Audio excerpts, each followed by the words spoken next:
The head of the UN World Food Programme said people are being starved too in the besieged Ukrainian city of Mariupol, and he predicted the country's humanitarian crisis is likely to worsen as Russia intensifies its assault in the coming weeks. The programme's executive director David Beasley also warned in an interview yesterday with the Associated Press in Kyiv that Russia's invasion of grain-exporting Ukraine risks destabilizing nations far from its shores and could trigger waves of migrants seeking better lives elsewhere. The war that began on February 24 was devastating the people in Ukraine, he said, lamenting the lack of access faced by the WFP and other aid organizations in trying to reach those in need amid the conflict. Local residents cook sitting at an entrance to their damaged apartment building in an area that Russian-backed separatists claim to control in the Ukraine city of Mariupol.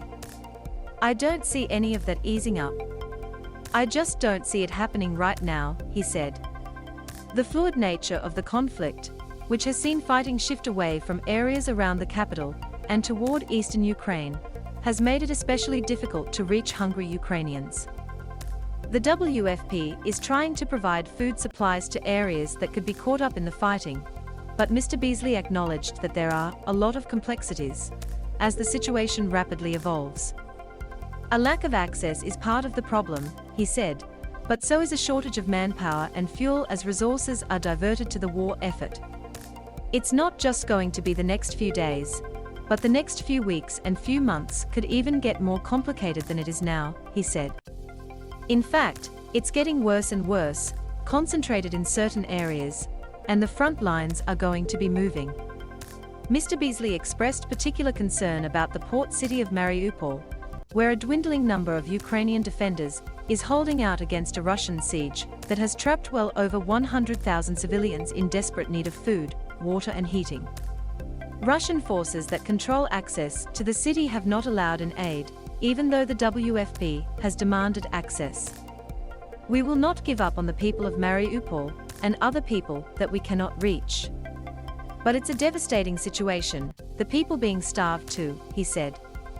David Beasley, executive director of the UN World Food Programme, said people are being starved too in the besieged Ukrainian city of Mariupol.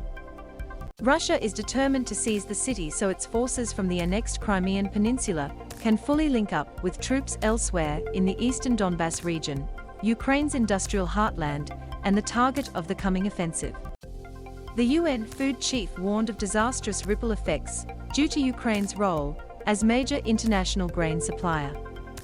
"A global food shortage caused by the war could prompt mass migration beyond anything we've seen since World War II," he said, echoing remarks he made to the UN Security Council last month. Russia and Ukraine together produce 30% of the world's wheat supply and export about 3/4 of the world's sunflower seed oil.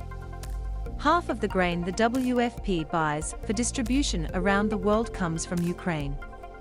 Some 30 million metric tons of grain bound for export are unable to be shipped because of the war, Mr. Beasley said.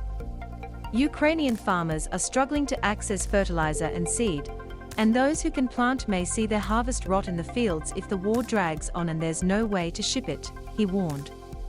The shipping challenges have forced the WFP to halve rations for millions of people, many in Africa, and more cuts may be needed, he said.